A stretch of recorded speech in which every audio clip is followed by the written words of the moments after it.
Мына ушул бала бакчаларда, мектептерде сиздер биздин текшерүүлөрдүн жүрүшүндө өзүңүздөргө да көрсөтүп атабыздар, баардыгыңыздар көрсөтүп атабыз.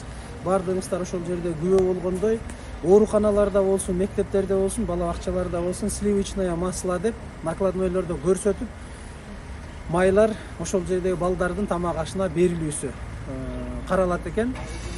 Накладной менен биз сертификаттарын кечээ ушу барганда талап кылып көрдүк. Сертификаттарында сливочное масло крестьянское 72,5% майлуулуктагы крестьянская деген майдын сертификаты турат. Акча жүзүндө чындыгында тендердеги тапшырма боюнча ушул крестьянская маслосы, ушу крестьянская деген май 72,5% майлуулугу менен көрсөтүлгөн. Бирок бала бакчалардын көпчүлүгүндө, мына мен атайын бүгүн ушуну барып магазинден сатып алдык. Бул биздин Ош шаарындагы кымбат деген магазиндердин биринен алынган мына чеги, мына майдын өзү. Бул Чүй облусунун Беловодск айылынан чыккан, ошол жердеги сүт заводунан чыккан май. Бүт бардык жерде, ооруканаларда дагы, мектептерде дагы, бала бакчаларда дагы ушул майды алып барып атышат. Фактически 38 сомдук мына магазинден алган базар баасы мунун 35 сом экен. Мына ушул майды алып барып берип атышат. А бирок тендердеги көрсөтүлгөн тендердик тапшырмада крестьянская 72,5% майлуулуктагы май деп 1 килограммына 300 сомдон акча которулат. А бул болгону бир пачкасы мынакей 38 сом.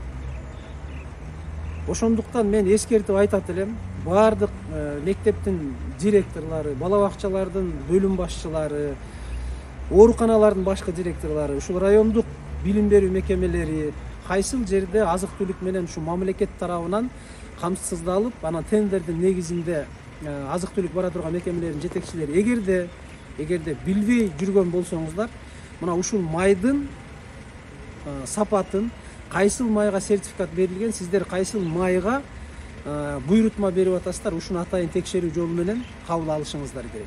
Эгерде ушуну атайын билип туруп, ушул ортодогу акчаны ошол азык түлүк менен камсыз кылуучу тендерден утуп алган ишкана менен жетекчилердин ортосунда бөлүштүрүлүп жүргөн болсо, түшкөн ушул ортодогу түшкөн каражат, анда азыртан баардыгыңыздар ойлонушуңуздар керек. Баардыгыңыздар ушул ортодогу желип аткан мамлекеттин акчасын жеп ичүүнү, тоноону мен токтотушуңуздарды талап кылам.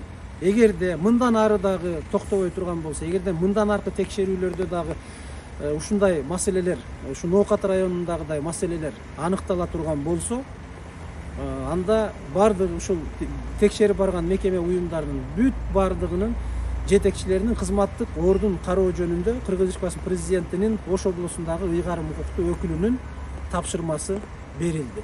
Ошондуктан бардыгыңыздардын кулагыңыздарга күмүш сырга, ушундай жол менен ортодо акча жеп жүргөн жетекчилер болсо, бүт бардыгын тазалап, мындан ары ошол тендердик буйрутмада кандай майга буйрутма берсеңиздер, ошондой майдын келишин, азык түлүктөрдү таашып аткан тендерден утуп алган ишкана, мекеме, уюм ишканалардан бардыгынан талап кылыңыздар.